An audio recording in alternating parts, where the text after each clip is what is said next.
Et on va tout de suite enchaîner sur la première table ronde avec mes invités, qui sont Alexandre Malch de Melty, Manuel Diaz d'Imakina et Olivier Mathieu de Price Minister Rakuten. Messieurs, on va se réunir ici sur scène. Bienvenue. Vous pouvez lâcher vos portables, ça y est. Non, ça te note. Bienvenue sur le festival 100% breton aujourd'hui. Hello. Alors l'idée avec vous aujourd'hui ce matin, c'est de revenir un petit peu sur évidemment vos expériences qui sont assez différentes, puisque vous avez développé respectivement pour chacun un média dédié complètement aux jeunes, et ça concerne toi Alexandre avec Melty, qui a déjà maintenant plusieurs années. Tout à fait. Une agence aujourd'hui avec 600 collaborateurs, je crois, qui est installée un peu partout en Europe. Imakina, qui est une belle réussite, qui est cotée notamment, Ouais. une société cotée aujourd'hui. Et puis Price Minister, qu'on ne présente presque plus, puisque c'est l'une des premières plateformes d'achat-revente e-commerce lancée en 2000. Et qui, on l'a lancé en 2001, mais 2001. pour montrer que, comme on voulait parler des jeunes, je suis resté jeune, je me suis habillé en Alexandre Malch. Ouais, c'est vrai. Avec les lunettes. Et revendu à Rakuten, pardon, le géant japonais du e-commerce, il y a maintenant 4 ans, c'est ça?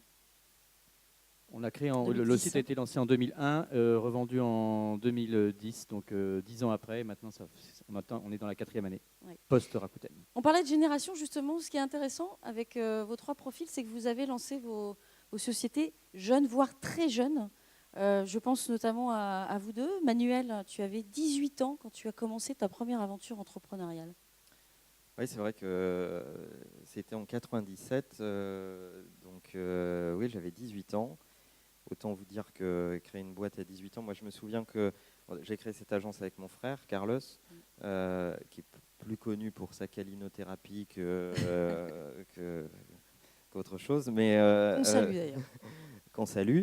Quand on voulait créer l'agence, on va à la chambre de commerce. Et il n'y avait pas de catégorie pour les agences Internet. On nous disait, on va vous mettre dans les cabinets d'architecture. Et puis on va à la banque pour ouvrir un compte. Et puis on nous dit, mais sur le web, en 97, on n'est pas loin de l'affaire du trou, tout ça, etc. On nous dit, mais il n'y a que des pédophiles, faites du Minitel, l'Internet, ça ne va pas marcher. De toute façon, c'est un truc qu'on va bientôt fermer, en fait. C'est un truc de pédophile, en fait. T'as vraiment entendu ça? Oui. D'accord. C'est ce que nous avait dit le banquier, que je recroise de temps en temps.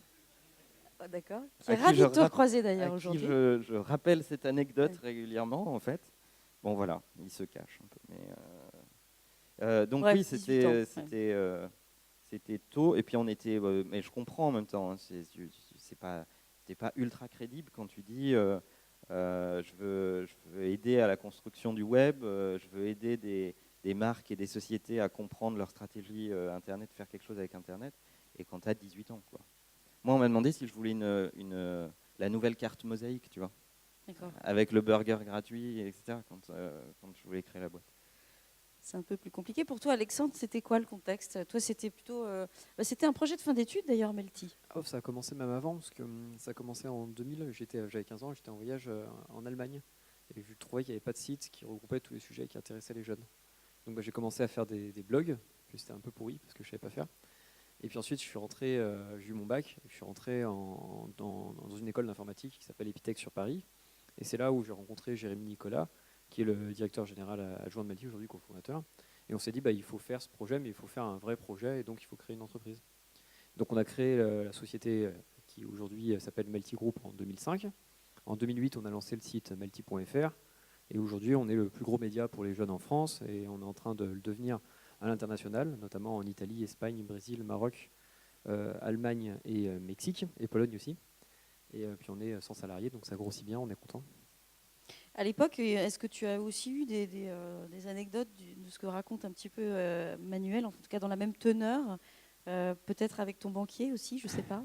Oui, je l'ai eu, alors on a plusieurs banquiers, mais je l'ai eu récemment parce que un de nos banquiers a passé tout le rendez-vous à parler en fait à mon directeur général adjoint en pensant que j'étais le stagiaire.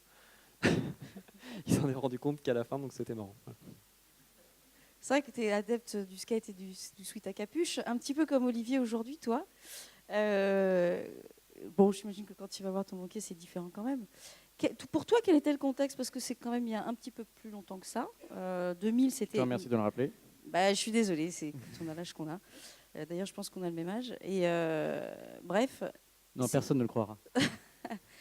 Non, en 2000, c'était un contexte très particulier. C'était un petit peu avant ou un petit peu après que la fameuse bulle éclate? C'était juste après, en fait, les dernières sociétés françaises qui se sont cotées en bourse avant ou au moment de l'éclatement finalement de la bulle, c'était, je pense, iMedia et Au Féminin en 2000. Et ensuite, on a créé Price Minister à partir de l'été 2000, et c'était très compliqué effectivement de lever des fonds. Moi, j'étais publicitaire et j'avais déjà un peu d'expérience, donc j'étais moins jeune que vous. Mais avec Pierre Kosciusko-Morizet, qui lui était effectivement très jeune, 23 ans. Et donc, il revenait des États-Unis en ayant eu cette idée-là. Et donc, tout a été très vite, malgré l'aspect spéculatif un peu décourageant pour les investisseurs à ce moment-là, puisqu'on se retrouvait face à des investisseurs potentiels qui étaient ravis, pour ceux qui n'avaient jamais investi, de ne pas l'avoir fait, parce qu'ils avaient vu leurs amis perdre de l'argent. Et puis ceux qui avaient perdu de l'argent, ils n'avaient plus du tout envie d'investir. Donc, on a dû, d'une part, parce qu'on était jeunes, et aussi parce que c'était plus à la mode. Le mot start-up était plutôt un tue-l'amour d'une certaine manière, donc on ne pouvait plus séduire avec ce mot-là. Donc on a dû présenter un projet de manière innovante pour que notre levée de fonds soit innovante et que la façon de rassembler des investisseurs soit un petit peu inédite. Et puis après, on a fait des émules, mais en gros, ce qu'on a fait, c'est on a créé une sorte de club de business angel avec jusqu'à 60 actionnaires particuliers, parce qu'on n'avait pas le choix, on ne pouvait pas aller chercher de l'argent auprès des institutionnels, et puis les banques nous riaient au nez. On avait effectivement un certain nombre de gens qui nous disaient, vous savez, l'Internet, ça y est, c'est passé de mode, on va revenir au fax, c'est quoi votre boîte d'email, qu'est-ce que vous faites avec les emails, etc. Enfin bref, c'était assez.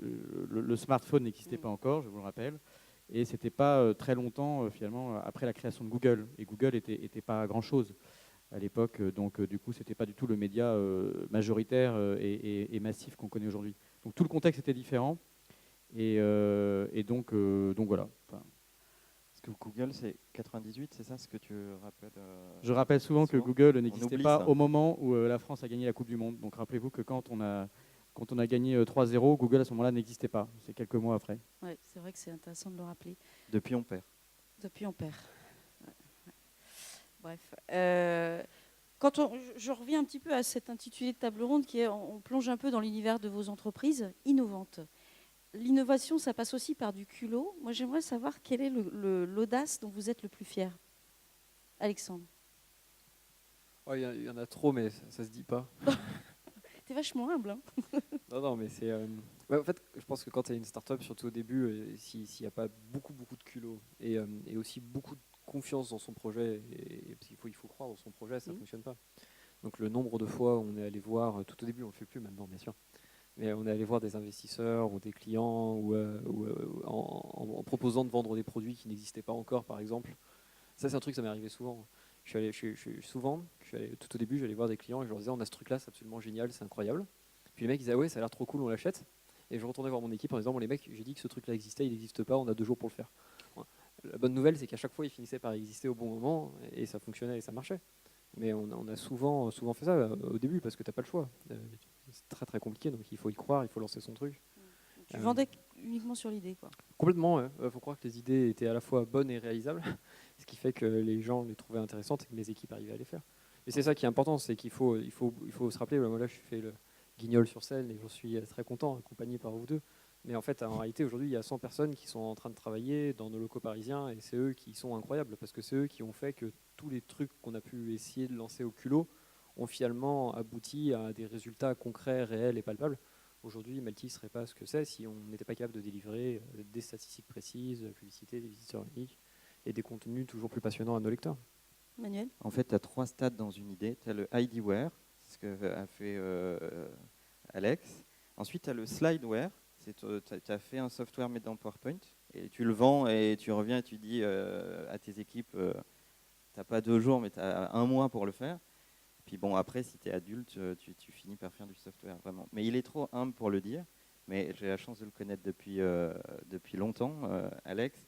Et moi, je suis estomaqué par le fait qu'il va avoir des grands patrons de médias Et il est parfaitement capable de leur dire, bon les gars, vous n'avez rien compris, vous êtes nuls, vous êtes dans la merde, mais on va vous sauver.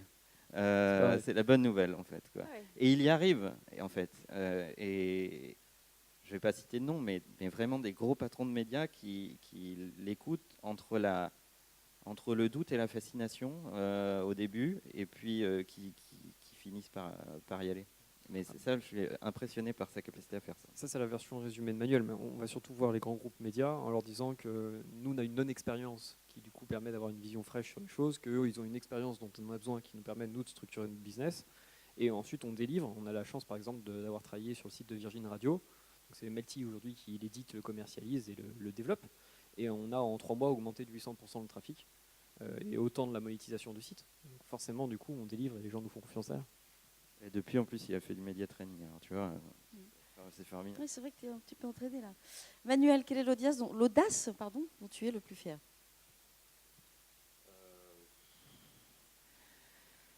L'audace dont je suis le plus fier, je sais, on essaye. Nous, on est à l'agence, on est passionné par les marques. Olivier parlait de son background publicitaire avant, etc. Et quand on arrive à faire à des marques des trucs qu'eux-mêmes n'imaginent même pas, ça c'est absolument jubilatoire. Quand on a travaillé avec Karl Lagerfeld depuis quelques années, et on continue tous les jours à travailler avec ce grand monsieur du luxe à travers sa marque. Et je me souviens du jour où il me dit Manuel, voilà mon brief. Et c'est un post-it sur lequel il y a marqué comment lancer une marque premium haut de gamme au XXIe siècle. Fin du brief, quoi, tu vois.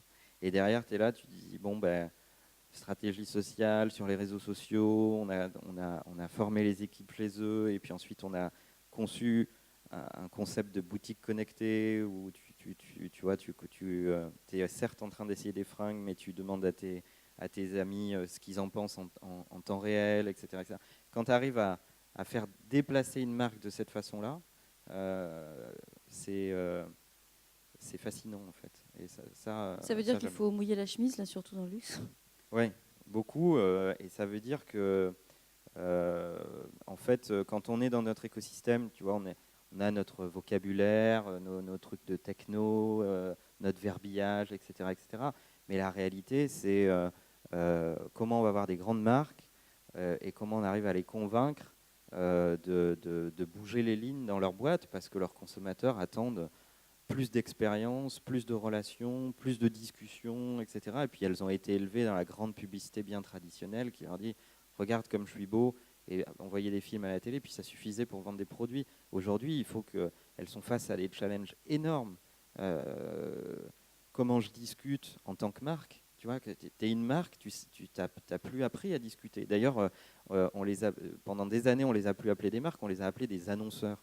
C'est pour dire à quel point on résumait leur fonction à un truc, c'est raconte-moi des histoires publicitaires. On les appelle comment pour toi aujourd'hui? Pour moi, c'est des marques. Point. Des marques.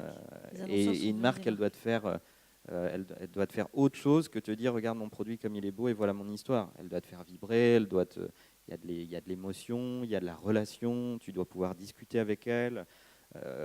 Voilà, avant de venir, j'ai tweeté parce que j'avais un problème sur mon boarding pass chez Air France. Bah, ils me répondent dans la minute, etc. Ça, c'est une vraie marque. C'est une marque qui est passée au conversation business, qui est capable de discuter avec ses consos. Et c'est ça l'enjeu aujourd'hui. Mais ça fait reposer des tsunamis dans l'organisation des boîtes, quoi. Tu vois, ça veut dire que l'informatique doit bosser avec le marketing, qui doit se coordonner avec la com. Si tu as des magasins, bah, qu'est-ce qui se passe dans le retail?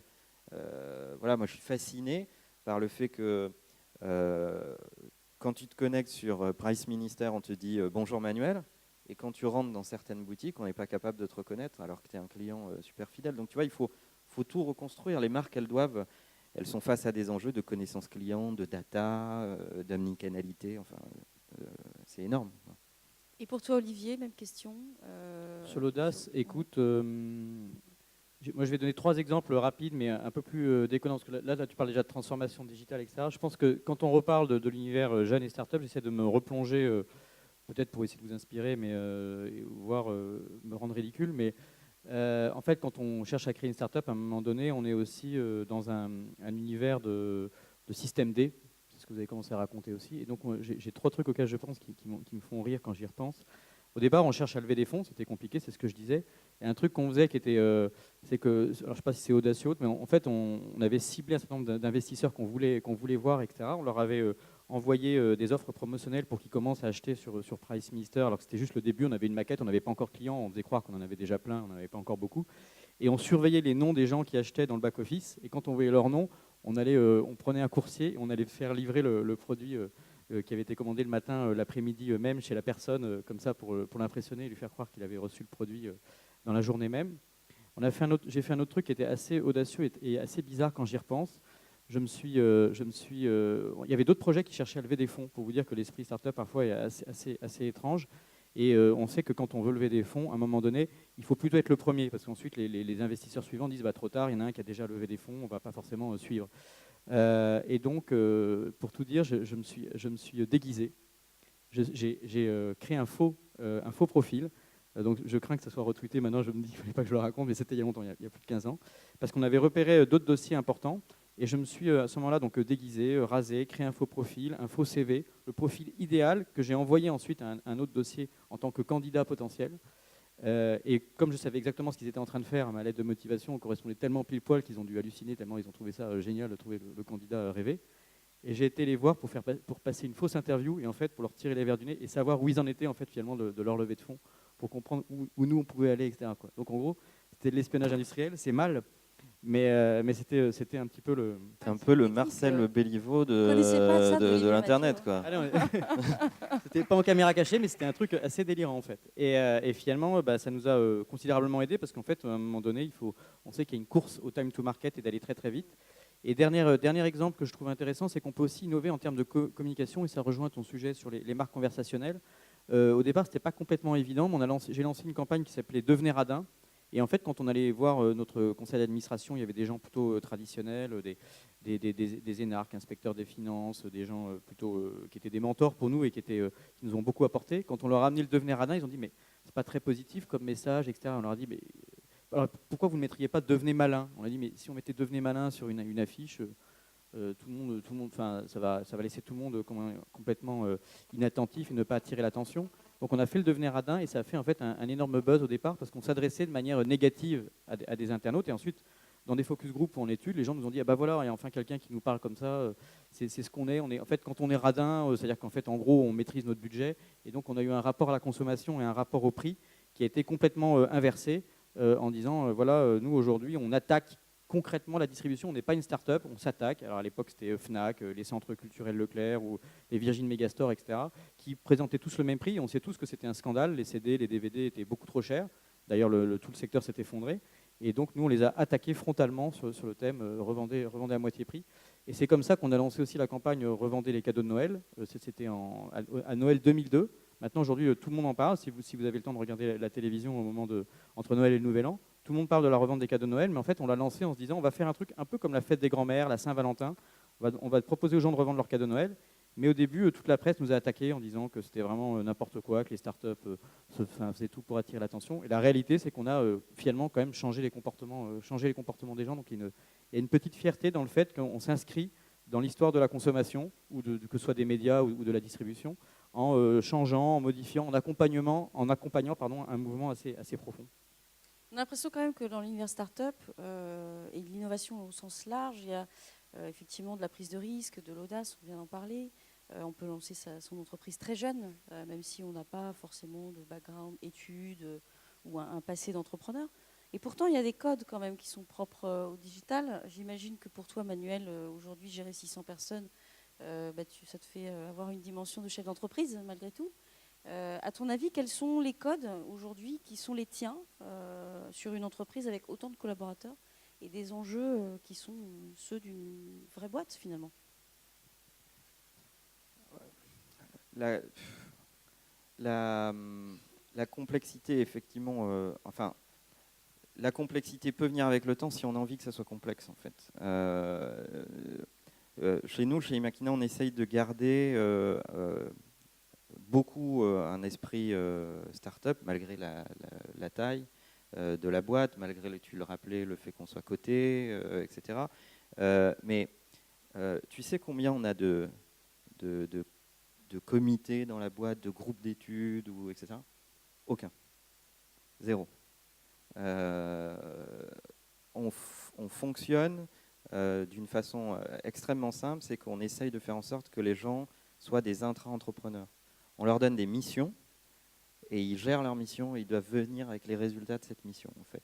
Et c'est pas une question de position dans la boîte, etc., etc. Tu vois, on essaye de faire en sorte que quelqu'un puisse postuler une mission, par exemple un projet pour un client, ou réformer un truc qui fonctionne pas bien dans la boîte, ou injecter telle innovation dans la boîte, etc. Alors, et on essaye de faire en sorte que ces gens aient la totale autonomie à partir du moment où tu es investi de cette mission, que tu sois président, CEO de la boîte ou je ne sais quelle fonction, on n'ira pas interagir avec cette mission. Tu as cette mission à mener dans ce timing-là, avec ces enjeux-là, et tu viens avec tes résultats et on récupère ces résultats et on les intègre. Mais on essaye de garder cette culture web qui est vachement une culture projet, où les gens prennent sur les épaules des sujets, les tractent, ont envie de les tracter, s'adossent d'autres personnes dans la boîte qu'ils font rejoindre ce projet. Tu vois, je vois beaucoup de gens dans la boîte qui recrutent des gens dans les équipes pour mener leur mission. Donc c'est la guerre pour avoir les bonnes ressources sur telle ou telle mission, etc. Mais moi, j'estime dans l'agence que je suis un collaborateur comme un autre. Je travaille sur certaines missions, sur certains clients, mais pas toutes. Et quand c'est pas moi qui tracte une mission, ben en fait, le vrai patron de tel ou tel client, de telle ou telle marque, d'un Nike ou je ne sais pas quel autre de nos clients, bah, c'est celui qui dirige la mission et je n'irai jamais interagir dans ce projet-là. Ça, ce sont des choses que les grands groupes vous envient, à vous, start-up, d'avoir finalement ces méthodes d'intrapreneuriat. L'idée peut venir d'une tête bien faite et peu importe quelle soit en fait la position. C'est comme ça aussi chez Melty, tu laisses une part de liberté à tes collaborateurs? Tout à fait. Ben, nous alors bon, on est moins nombreux, 6 fois moins nombreux pour être précis. Mais on a choisi déjà de structurer l'entreprise, donc le groupe en 9 startups internes. En fait, on a une boîte de prod interne qui s'appelle Multiprod, une partie média, une partie R&D, des cellules créa. Enfin, on ne va pas revenir sur tout ce qu'on fait, mais c'est la première chose. Et du coup, ça crée déjà des petites entités qui sont du coup à la fois impliquées en interne et impliquées en externe, mais qui permettent tout de suite d'avoir une plus grande souplesse parce que c'est des petits groupes de travail.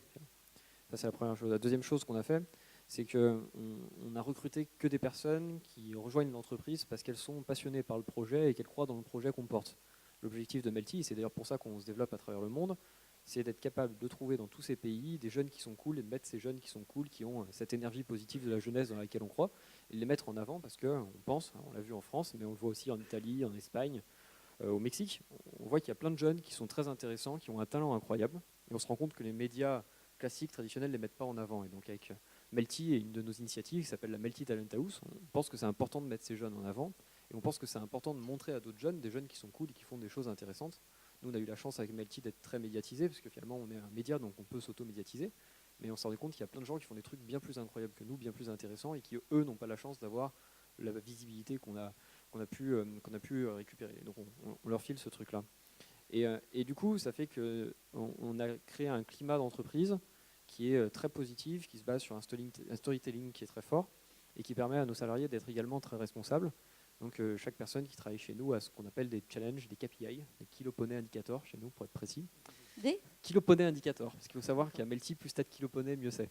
Donc quand tu as 10 kiloponées, tu es très fort, quand tu as 3 kiloponées, tu es un peu moins fort. Avant c'était des poneys, mais il y a eu une inflation, donc on est passé sur les kiloponées, c'était plus rapide à écrire. C'est des objectifs gamifiés, quoi. Voilà, c'est des challenges d'ailleurs qui ne sont pas des objectifs, parce que si quelqu'un réussissait par exemple 5 sur 5 de ces challenges, ce serait étonnant parce que ça veut dire que ce n'était pas des vrais challenges, parce qu'il les a tous réussis.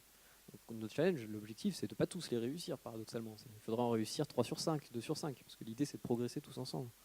Et donc, on a une ambiance de travail qui est très cool. Donc, on a des studios type start-up, on va dire, traditionnels aux États-Unis, moins en France, avec une prairie, un oasis, une salle avec une barque pour brainstormer, des sabres laser sur les murs quand tu as envie d'affronter l'équipe commerciale qui est particulièrement redoutable au sabre laser, ou des nerfs qui permettent de tirer des petites fléchettes en mousse sur les collègues quand ce vendredi soir c'est un peu tard mais que tu as encore plein de trucs à faire.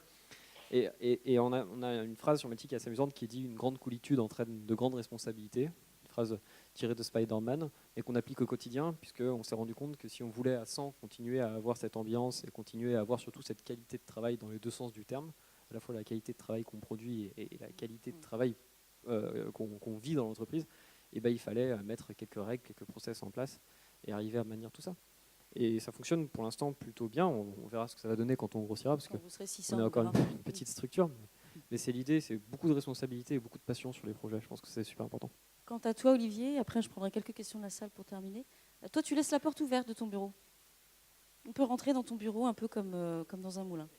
Oui, donc Pierre Cosco-Morizet est parti il y a 2 mois, donc j'ai eu l'honneur de prendre sa position de PDG. Et donc, comme je connaissais bien la boîte par définition depuis quelques années, je me suis dit qu'il fallait que je comprenne comment nous réinventer. Et donc, à l'intérieur d'un grand groupe qui est Rakuten. Et donc effectivement, j'ai proposé de laisser complètement ma porte ouverte, ce qui paraît complètement basique et normal, mais en fait, il y a plein de patrons qui ont plutôt envie de s'isoler parce qu'ils veulent préserver leur emploi du temps, et il y a parfois des bonnes raisons de le faire. Je sais pas si forcément il faut qu'un PDG soit dans un open space, parce qu'il y a aussi des moments où on doit avoir des sujets confidentiels, des conversations au téléphone, etc. Mais le fait de laisser la porte ouverte, c'est culturellement important. Après, je me suis dit, il ne suffit pas de le dire. Donc, comment est-ce que ça peut arriver que les gens viennent vraiment me voir pour me poser des questions? Et ça, en fait, je le redis régulièrement. Nous, on rassemble tous les employés de PriceMinister, donc on est 250, tous les lundis matins, de 9h30 à 10h. Tout le monde, comme ça, dans une salle, avec 3 écrans. Et on est très transparent sur les chiffres. Et donc, on leur dit, voilà ce qui était bien la semaine dernière, voilà ce qui n'est pas bien, voilà ce qu'on va faire dans la semaine à venir, etc. Donc, on essaie de partager cette notion de responsabilité ou de ownership, comme on dit en anglais. Et je leur dis, voilà, ensuite venez me voir. Et notamment, dès qu'il y a quelqu'un qui démissionne, je demande à le voir, enfin, notamment s'il va chez un concurrent ou dans un univers, disons, qui reste proche d'une autre, pour essayer de comprendre ce qui ne va pas. Parfois, il y a des bonnes raisons de partir. Et j'essaie jamais de faire culpabiliser chacun, mais j'essaie d'avoir une notion un peu de post-mortem, donc de comprendre et de rester vraiment très proche de ce qui peut éventuellement être positif ou être négatif. J'aime pas du tout quand les gens sont uniquement négatifs. Je déteste quand les gens viennent juste avec un problème, mais en revanche, dès que c'est constructif, je trouve que c'est hyper intéressant. Donc, il ne suffit pas de venir me voir, il faut aussi me proposer des idées ou des solutions, quoi. Et donc, d'ailleurs, moi, je suis très content, mais à partir de PriceMinister, pour conclure, j'étais en train de faire le compte, là, justement, pour vous témoigner. J'ai au moins 7 personnes des équipes PriceMinister qui sont parties pour créer des startups. J'ai investi dans 6 sur 7 à titre personnel, donc je suis vraiment très content que les gens partent si c'est pour faire ça, quoi. Alors, on va réserver 5 petites minutes à des questions de la salle. Comme on n'est pas forcément sonorisé, je vais les rappeler pour vous, si vous voulez. Qui veut poser une question à nos 3 invités? C'est toujours difficile de se lancer en premier, mais il faut y aller. Personne n'a de questions? Non? Eh bien, on va continuer. Ah si, c'est bien.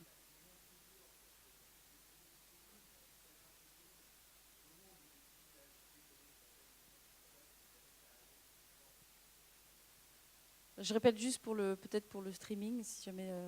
À quel moment vous vous êtes dit j'ai déconné, j'aurais peut-être jamais dû monter cette boîte? Mais c'est la question la plus intéressante, parce que moi, j'essaie de le rappeler souvent. Les gens, ils ont l'impression souvent que Melty, tu débarques, pouf, ça crée des chocs à pic, et tu as plein de sites et tu as un média leader. Et dans la vraie vie, ça marche pas tout à fait comme ça. Donc nous, on a créé le truc, c'est mon idée, je l'ai eu en 2000-2001. On a encore une fois lancé la société en 2005 et le site en 2008. Et on s'est payé nos premiers salaires en 2011 en tant que stagiaire. Et ensuite, ça allait mieux. Donc ça, c'était déjà très compliqué. Et justement, la période la pire, pour en parler, c'est ce qu'on appelle des pivots. Des fois, les entreprises doivent changer de business model pour arriver à fonctionner. Et Melty, nous, on a changé 2 fois de business model. Donc une première fois entre 2009 et 2010, puisqu'on était parti dans une idée de vendre un logiciel qui utilisait des technos un peu futuristes qui n'ont jamais fonctionné. On a failli se planter, mais nos actionnaires nous ont suivis et ont remis des sous dans l'entreprise. Et la deuxième fois, c'était justement, tu sais de quel techno je parle. La dernière fois, c'était justement en 2011. Et en 2011, on vendait en fait la licence d'un logiciel qui s'appelle Shape. C'est la plateforme technologique sur laquelle marche Melty aux autres médias, mais les autres médias ne comprenaient pas en fait à quoi servaient nos logiciels finalement. Et donc ça ne marchait pas du tout. Et cette fois-ci, on devait être à peu près 15 salariés et on avait globalement plus une thune. 0 €, plus rien. On était à 1 mois du dépôt de bilan et c'était une vraie catastrophe. Et j'étais dans la petite salle de réunion qu'on avait. Et donc, tout mon directeur commercial m'annonçait des mauvaises nouvelles. La personne qui s'occupait de la techno de Melty m'annonçait des mauvaises nouvelles. Et surtout, les actionnaires m'annonçaient qu'ils ne nous suivaient plus parce qu'eux ne croyaient plus dans l'avenir de la boîte. Et ça, c'était très dur, mais très dur psychologiquement, parce que ça faisait déjà longtemps que je m'étais impliqué dans le projet. Parce qu'il y avait quand même 15 personnes dont j'avais la responsabilité et que j'étais sur le point de leur dire les mecs, désolé, on n'a pas réussi, vous avez donné tout ce travail pour entre guillemets rien. Et ça m'affectait même physiquement, parce que je faisais des espèces de mini-malaises dans la salle de réunion, tellement j'étais, enfin, pas désespéré, mais presque. J'ai eu une chance, qui est vraiment de la chance d'une certaine manière, ou du feeling, ou peut-être la force qui m'a guidé, qui sait. Mais j'avais rencontré dans un salon un peu comme celui-là, à Le Web, un entrepreneur qui s'appelle Pierre Chapaz, qui a monté un autre beau business qui s'appelle Quelcoup, ou une autre société qui s'appelle aujourd'hui Buzzing, qui est incroyable. Et en fait, j'avais proposé mon projet, et alors j'avais dû bien lui pitcher, j'avais dû bien lui présenter le projet, parce qu'il s'en souvenait un an et demi après. Il m'a dit, passe me voir à Nice, et on va discuter ensemble de ce qu'on peut faire. C'était le truc du dernier espoir, parce que 2 semaines après, on posait le bilan, donc j'ai pris un avion, je suis parti à Nice, chez lui. Il a été gentil, il m'a permis de venir chez lui. Je lui ai présenté la boîte, je lui ai dit, écoute, on est mort, on n'a plus de thunes, voilà, mon projet, c'est de le transformer en média, est-ce que ça t'intéresse? Et il a mis des sous dedans. Alors, à l'échelle particulière, c'est beaucoup, c'est 50 000 euros. À l'échelle d'un business angel, c'est pas forcément énorme non plus. Mais ça a sauvé notre entreprise. Grâce à lui, grâce à la marraine de mon frère, qui avait un petit peu de sous de côté, grâce à tous les fondateurs, on a mis, nous, tous 1000, 2000 euros. On a réussi à faire ce fameux pivot et passer d'une entreprise de logiciels à une entreprise de médias. Et on est rentable depuis 2011, très fortement en France, et puis on a pu construire tout ce qu'on a construit aujourd'hui. Alors, ce qui est drôle, c'est qu'en 2012, on a relevé des fonds, beaucoup de fonds cette fois-ci, 3,6 millions, auprès d'un fonds d'investissement qui s'appelle Serena, et on va dire ce qu'on appelle un advisory board, c'est-à-dire un board d'autres entrepreneurs qui nous conseillent, dont Manuel d'ailleurs a la gentillesse de faire partie. Et à ce moment-là, Pierre Chapaz m'a dit que, en fait, il ne croyait pas dans le projet. Il nous avait juste filé les sous parce qu'il pensait qu'on méritait une chance de s'en sortir. Maintenant, il croit dans le projet et il continue à nous suivre, mais parce que cette fois-ci, il croit vraiment dans l'entreprise. Une dernière question pour tenir un peu les délais. Oui.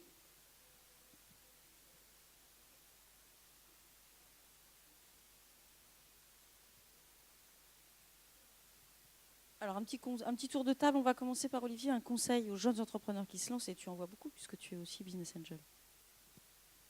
Il n'y a pas vraiment de conseils précis parce que, en fait, en France, il n'y a pas vraiment de difficulté à créer des entreprises. Donc, il faut probablement lever les barrières mentales. Il y a toujours des gens qui vous donneront plutôt des bonnes raisons, soit de ne pas investir chez vous, soit surtout de vous décourager. Et ça commence parfois par vos parents ou ça commence par votre entourage proche parce qu'en fait, en général, la culture française, c'est plutôt d'essayer de trouver un job un peu sécuritaire, dans une boîte, un CDI, etc. Donc, à mon avis, le principal conseil, c'est d'une part d'y aller, de se lancer, parce qu'en fait, c'est pas grave si ça rate. Et j'ai même écrit un article là-dessus, parce j'avais investi dans une boîte créée par un groupe de jeunes étudiants juste à la sortie de l'école, ça s'appelait l'usine digitale. Ils avaient levé beaucoup de fonds, plus de 5 millions d'euros. Ça s'est planté. On a écrit un article, et vous pouvez essayer de le retrouver sur Internet, mais qui explique qu'en fait, c'est pas très grave, il faut essayer de comprendre pourquoi. Et c'est plutôt dans l'échec qu'on apprend à se relever. Il y a une autre question, un autre conseil, c'est qu'on est dans des univers innovants, donc c'est ce qu'on appelle le pivot, mais en fait, on ne sait pas forcément dans quelle direction on va aller, donc il faut essayer des choses. Ce que moi j'appelle l'agilité, c'est test and try, learn and fail.